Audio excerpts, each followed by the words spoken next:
Kelihatan ya? Kelihatan semua? Terlihat, Dok. Oke. Suara saya jelas? Jelas, Dok. Jelas, Dok. Oke, Bismillahirrahmanirrahim. Materi yang akan saya bahas mengenai tata laksana pemeriksaan klinis temporomandibular disorder. Di sini Anda harus memahami ya, terutama anamnesis, bagaimana cara pemeriksaan klinis, bagaimana alur tata laksananya dan tata laksana, serta evaluasinya. Jadi di sini saya bedah lumayan agak banyak, jadi untuk pengetahuan juga nanti Anda sering banget ini, kasus ini ditemui di praktek sehari-hari, praktek kedokteran gigi sehari-hari. Oke, pendahuluan kita bicara ke nyeri orofasial ya. Tahun 2013 dan 2014 ini sudah mulai dideklarasikan yaitu Global Year Against Orofacial Pain and International Association for the Study of Pain ya. Nah, kondisi nyeri orofasial ini salah satunya adalah TMD. Ini menurut klasifikasi 2022 ya. Orofacial pain classification. Nah, ini kita bicara etiologi ya. Masih menjadi suatu yang harus diteliti ya, bagaimana diagnosis dan tata laksana. Nah, kita skupnya ke TMD. TMD ini adalah bagian dari orofacial pain ya. Dengan istilah kolektif yang mencakup sejumlah masalah klinis meliputi otot mastikasi, sendi temporomandibular, dan struktur-struktur terkaitnya atau keduanya. Saling berhubungan ya.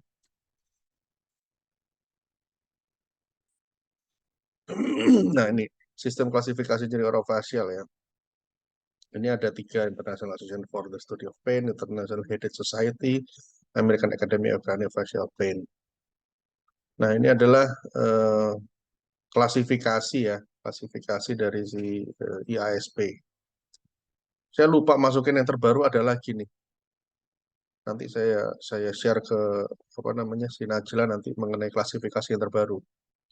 Terakhir itu saya membahas mengenai itu masalah coding ya, masalah coding di bagaimana membaca orofacial pain.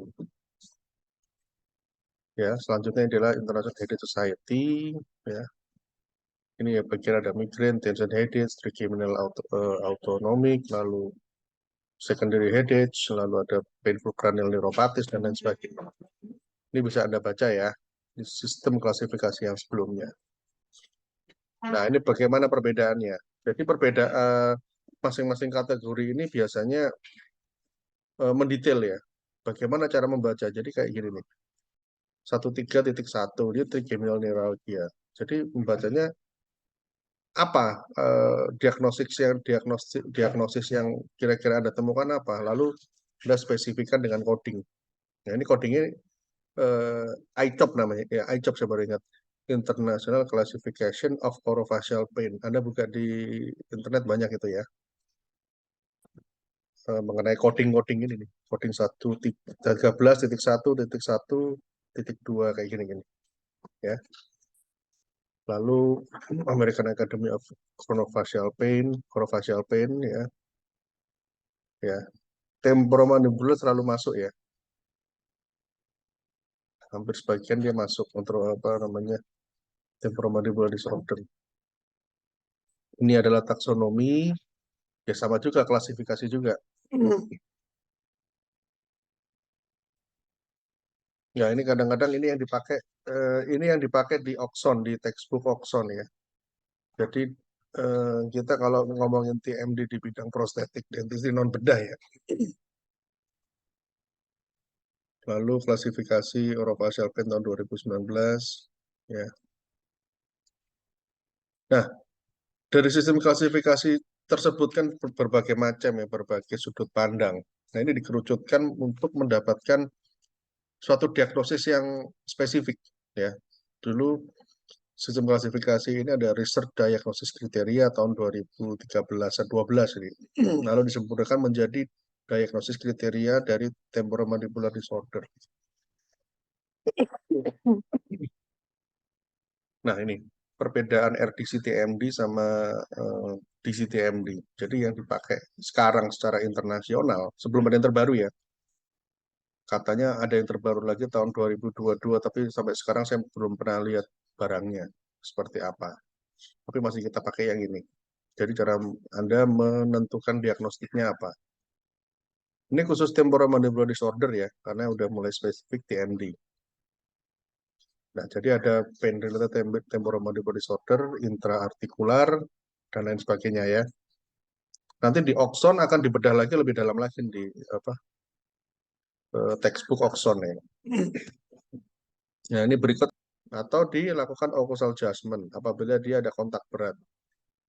Lalu occlusal spleen. Nah, occlusal spleen ini macam-macam. Nanti kita bicara di bawah. Nah, yang paling parah adalah posisi TMG apabila kondilusnya dia lepas. Ya. Lalu perbaikan dimensi vertikal, ini ada hubungan dengan kuliah saya nanti ya. Dan lain-lain sesuai dengan indikasi, lalu Anda menentukan prognosisnya bagaimana. Nah, ini adalah tipe dari occlusal appliance ya. Tipe dari occlusal appliance yang di tipe ini ya, occlusal spleen ini. Ini occlusal spleen maksudnya spleen apa namanya? Ini apa namanya? Occlusal appliance ya. Di sini ada 5. Ada 6, maaf. Jadi ada namanya stabilization appliance, anterior positioning appliance atau apa, anterior bite plane, posterior bite plane, pivoting appliance, soft or resilient appliance. Ini masing-masing ada indikasinya. Kita bedah satu persatu. Ya. Pertama adalah SA. Jadi dia biasanya hanya mengenai otot aja nih ya. Jadi dipun tulang rahang atas dan memberikan hubungan ongkosan yang dianggap optimal untuk pasien. Tujuannya adalah menghilangkan ketidakstabilan ortopedi antara posisi oklusal dan posisi sendi, sehingga menghilangkan ketidakstabilan sebagai faktor etiologi dalam TMD. Indikasinya adalah berhubungan dengan beraktivitas otot seperti bruxism, ya, ini parafungsional ya. Bruxism stabilization appliance harus dipertimbangkan ya. Lalu untuk indikasi stabilization appliance ini ya biasanya dengan pasien dengan lokal myalgia atau chronic centrally mediated myalgia. Nah, ini diagnosis ini keluar dari tadi di CTMD. Ya, biasanya untuk SA ini lebih ke arah otot ya, lebih ke arah karena gangguan otot biasanya macam-macam apa penyebabnya. Ya, SA ini untuk pasien yang mengalami retrodixitis secondary karena dia trauma, biasanya dia terbentur sesuatu ya, terbentur sesuatu, ototnya juga kena ya, terutama otot ya, tapi belum mengenai kerusakan pada kondilus.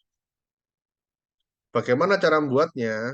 Ini adalah tata laksana SA ya. Jadi ini adalah Anda cetak model kerja, lalu ini vakum form namanya nih, vakum form ya. Ini ada dijual nih, di Dental Depot ada ini.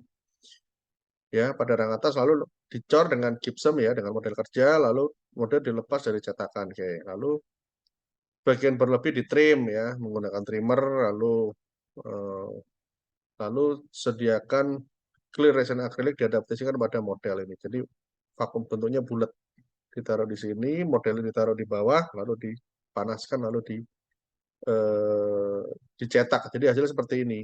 Jadi nanti dipotong sesuai dengan kebutuhan. Ya, outline dipotong dengan separating disc ya, dengan ini dipotong. Dibuat setinggi papila interdental, jadi daerah papil. Jadi ngikutin bentuk papila interdental. Bagian bukal dan labial. Bagian palatal posterior dipotong dengan separating disc panjang garis lurus yang menghubungkan aspek distal dan step molar kedua. Jadi ya ini ya, hasilnya seperti ini. Cuman sebelah bagian bukalnya ini dipotong sesuai dengan interdental. Oke, nah nanti hasilnya seperti ini nih. Ya, jadi berlebih dihilangkan, lalu lingual border apa sepanjang 10 sampai 12 mm dari atas gingiva, lalu digunakan pur untuk dihaluskan. Jangan lupa dihaluskan ya. Kalau Anda potong ini biasanya kasar, harus dihaluskan. Kalau nggak dihaluskan nanti nusuk ke gingiva.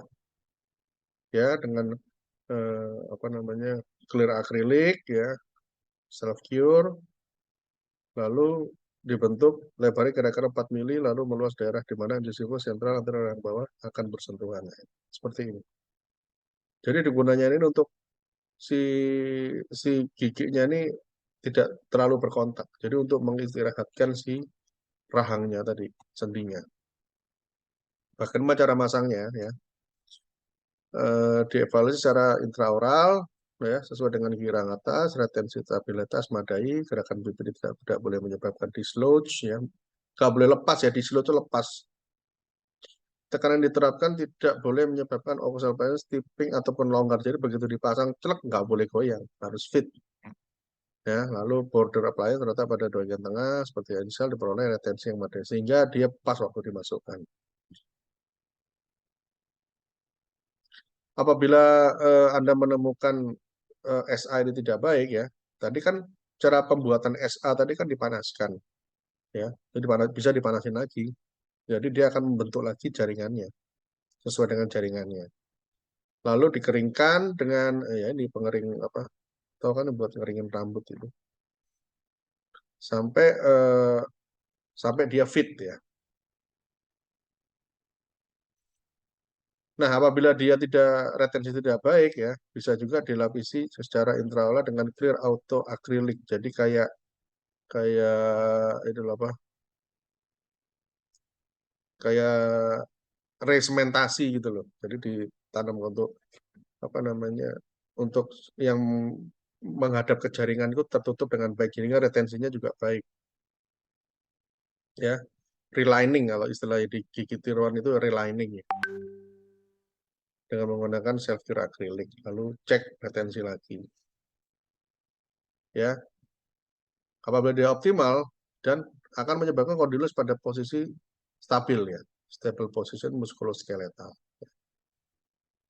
Bagaimana cara ngecek apa namanya dia stabil dengan menggunakan bilateral manual manipulation. Ini udah ada CSL-nya kan ya?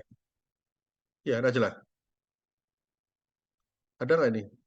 Kayaknya ada deh ini. Siapa yang ngasih ini? Ya, bilateral manual manipulation. Ya, selalu ya ini. Hmm. Jadi ini sudah dipasang di anterior yang atas ya. Kontak antar di stop ditandai dengan articulating paper ya, lalu anterior stop tegak lurus dengan sumbu panjang gigi mandibular berkontak. Jadi kontaknya ini. Tidak boleh ada angulasi pada kontak, angulasi akan cenderung membelokkan posisi mandibula. Distal inklinasi pada anterior stop ya, anterior stop ini kan maju ke depan. Dia bergerak ke posterior menjauh dari musculoskeletal stable position. Ya, mesial inklinasinya adalah pergeseran mandibula ke depan karena clenching akan cenderung membersihkan kembali ke condylus anterior.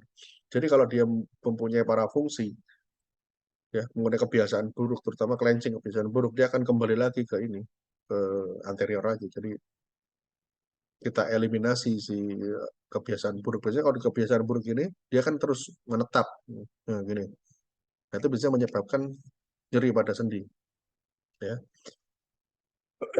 Lalu anterior stopnya datar dan pasien mencoba menutup gigi posterior. Jadi tarikan fungsional dari otot elevator mayor akan mendapatkan kondilus pada posisi paling superoanterior di posterior slopes dari eminensia articularis. Ya. Jadi dia akan maju ke depan, terus bisa maju mundur lagi. Ya. Jadi dia nggak menetap. Jadi harus dikembalikan ke posisi yang stabil. Intinya itu. Karena dia apa? Ini nyerinya di otot ini nih.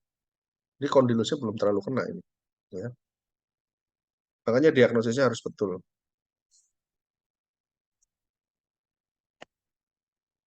Nah, setelah posisi eccentric relation ditemukan, lalu dibiasakan memakai apa namanya karantina selama beberapa menit, lalu dikeluarkan dari dalam mulut dan self cure ditambahkan pada daerah anterior dan posterior yang tersisa dari permukaan oklusal, ya, pakai self cure lalu diposisikan lagi. Jangan lupa pada saat diaplikasikan ini eh, giginya jangan keadaan kering ya, agak dibasahi atau diberikan vaselin. Jadi pada saat dia setting bisa dikeluarkan. Ya, setelah ini dibilas, mana terus kembalikan dalam mulut dihaluskan. Jadi kotoran-kotoran ini dihilangkan ya.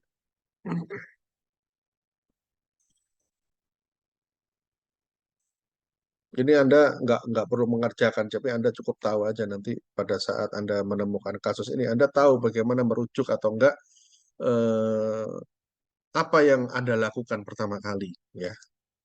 Anda pasti ingat nanti kalau lulus nanti, kalau ada kasus seperti ini, apa hal pertama yang bisa saya lakukan apa? Kalau bisa Anda membuat ini lebih baik. Kalau Anda nggak bisa, bisa Anda rujuk ke spesialis prosto. Ya, nanti seperti ini ya. Jadi di, dikontakkan ini ya. Ini kan tadi dikasih Vaseline nih, dikasih self cure ya. Yang dia posisinya dia nyaman untuk merilekskan otot ini. Fungsinya tuh merilekskan otot yang tegang tadi. Oke, lalu cek dengan articulating paper apabila dia kontak berat di grinding sampai dia kontak titik ya. Terus lalu dia eccentric guidance jadi menggunakan apa namanya lateral protrusive ya, gerak kanan kiri ke depan lalu dicek ya, dicek ke dia nggak boleh ada kontak berat ya, harusnya kontak titik ya. Oke, lalu di adjust lagi. Ya ini kalau Anda nggak paham nggak apa-apa, tapi Anda cukup tahu aja dah.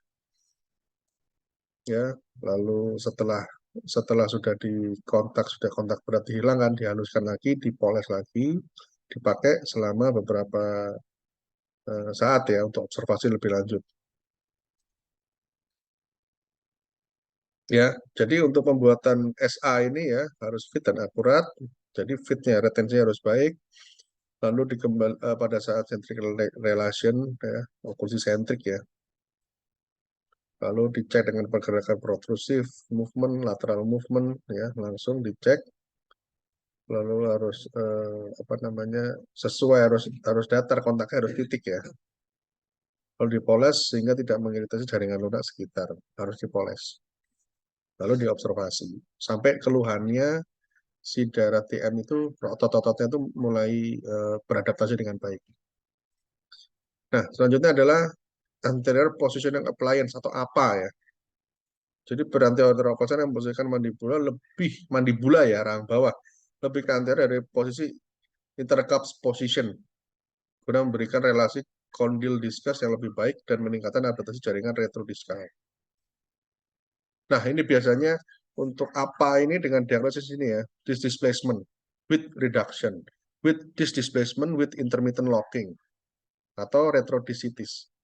Jadi kalau di sini berarti dia udah mengenai diskus ya, sudah mulai diskus, diskusnya sudah mulai kena. Nah, jadi Anda menggunakan anterior positioning appliance seperti ini. Ya, mirip-mirip dengan SA. Cuman dia lebih banyak menahan di daerah anteriornya ya. Namanya anterior positioning appliance. Jadi full arch ya, ini full arch ya. Ada lengkungnya, lalu diposisikan. Jadi nahannya di depan sini. Kalau dulu tuh istilahnya pas saat saya sekolah itu namanya jig, anterior jig. Dibentuk dari self-cure akrilik ya. Tahapannya hampir mirip ya.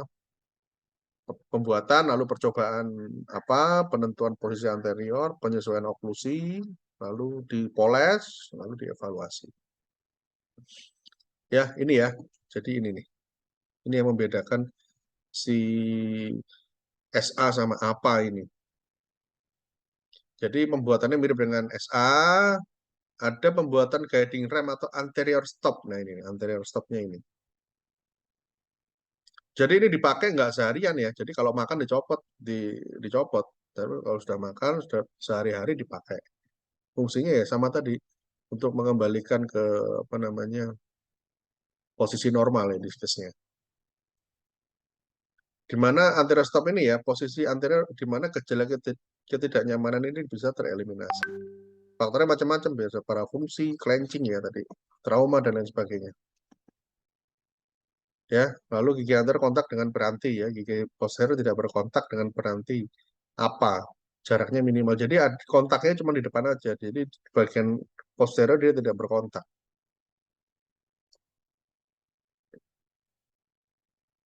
Ini gunanya untuk eh, sebentar, sebentar. Eh, bila peningkatan ini kan ada jarak. Jadi Anda bisa dievaluasi. Kalau dievaluasi dia perlu penambahan dimensi vertikal, sudah ada polanya. Ya. Jadi penggunaan apa ini? Bila gejala tidak hilang, instruksi protrusi mandibular dan gerakan mandibular akan menutup. Gejala hilang buat groove, ya. Lalu selanjutnya apa? Jadi kalau mamanya tadi Anda buat SA tadi ototnya masih belum beres juga, Anda lanjutkan dengan apa ini? Hampir mirip ya tadi. Nah ini anterior stop nih. Jadi ya pembuatan grup, restruktur, evaluasi P, penambahan self-score, evaluasi occlusion grading, finishing, dan poles dalam mulut, lalu evaluasi. Kriterianya, dia harus stabil, retentif, semua gigi mandibular berkontak, anterior eliminasi gejala TMJ, kira-kira mampu memposisikan kondil ke depan, nanti sudah halus dan tidak mencederai jaringan. Ya, bedanya tadi di SA tadi digunakan pada sehari-hari, cuman kalau apa digunakan pada malam hari. Jadi untuk siang hari dengan metodenya physical self regulation ya. Jadi dengan fisioterapi ini di apa di apa namanya? Dipijat ya.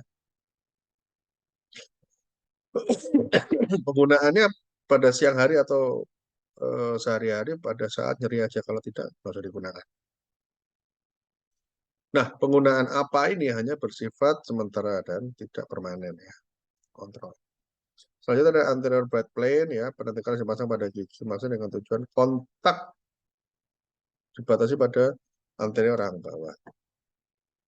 Nah ini tadi, kalau tadi apa itu kan sampai belakang, ini dia cuman di depan aja. Jadi dia adanya karena terkait ketidakstabilan ortopedik, perubahan akut kondisi oklusi, lalu eh, pasien dengan open bite. Ya. Ini kemarin banyak ini kasus saya di rumah sakit YRC itu datang tuh nggak bisa mingkem ya. Jadi yang kontak tuh cuma gigi belakang aja, depannya dia nggak kontak, open bite. Ya seperti ini nih, open bite. Biasanya sakit semua ini. Biasanya kalau dengan gini kan dia nggak bisa ngontak, nggak bisa gigit. Mau nemu nggak bisa. Dan di sini kerja berat. Itu biasanya ototnya kena itu. Apa namanya, otot-otot pengunyahan. Sehingga menyebabkan nyeri pada daerah TM. Ya. Lalu selanjutnya adalah posterior bite plane. Ini in case open bite anterior ya. Kita posterior bite plane ini dipasang pada gigi geligi posterior guna mengubah dimensi vertikal dan posisi mandibula. Ini lebih advance lagi nih. Soalnya kalau sudah dalam bentuk gini, bagaimana ini bisa kontak? Ini Anda harus full rehab. Jadi ini dibentuk lagi oklusinya sampai dia dibuatkan crown ya, crown lengthening ya, crown lengthening sampai dia kontaknya bagus. Karena dia posisinya di situ. Ya, ini kasusnya untuk penurunan DV signifikan. Mengubah posisi mandibula ke anterior. Ya. Resiko perhatian ini sama dengan anterior bite plane. Jadi adanya resiko open bite posterior ketika dipakai terlalu lama. Jadi memang harus dikontrol sementara. Jadi nggak boleh permanen. Ya, penggunaan SA dan APA ini diindikasikan pada kasus derangement. Lalu selanjutnya ada pivoting appliance ya. Berarti akhir pada satu lengurahan dan memberikan satu kontak posterior di tiap kuadran dengan tujuan menggerakkan kondil ke bawah di sekitar titik sumbu posterior sehingga mengurangi tekanan interartikular. Ini contohnya ya, indikasi adalah mengurangi tekanan intraartikular, jadi onlat permukaan artikular, lalu eliminasi joint sound. Biasanya pasien dengan adanya clicking ya. Hanya terjadi jika gaya menutup terletak anterior dari pivot. Ternyata gaya menutup pada posterior pivot. Jadi pendekatannya sekarang adalah pasien dengan disc displacement disertai rasa nyeri. Ya, jadi ini lebih ke apa namanya? Eh, perlu diagnosis yang sangat tepat ini untuk menggunakan pivoting appliance. Selanjutnya adalah resilience appliance atau safe appliance ya. Perantai dari material resilien atau lunak yang dipasang pada gigi-gigi maksimal dengan tujuan memberikan kontak simultan dan merata pada seluruh tubuh. Jadi indikasinya ada pada individu yang rentan mengalami trauma ke rahang dan lengan rahang. Biasanya pada atlet. Anda tahu pakai ini ya, atlet pakai apa? Yang lunak di dalam mulut. Ya, ya. Ini bisa digunakan untuk clenching, grinding, biasan parafungsi ya. Eh, menunjukkan aktivitas otot spasial tidak menurun pada penggunaan soft appliance. Ya. Penelitian yang terbaru ya. Jadi soft appliance lebih diindikasikan sebagai paliatif, jadi terbatas untuk mengurangi rasa nyeri dan jangka waktunya pendek. Contoh pada kasus sinusitis kronis dan manifestasi pada nyeri gigi posterior. Pertimbangan penggunaan appliance tadi ya, Anda harus melihat perubahan kondisi oklusi, kondisi kondil, peningkatan DV, kesadaran kognitifnya, perubahan input perifer, sistem saraf pusat, pemulihan alami, efek placebo. Placebo kamu cari ya, efek placebo itu apa sih? Lalu efek regresi rata.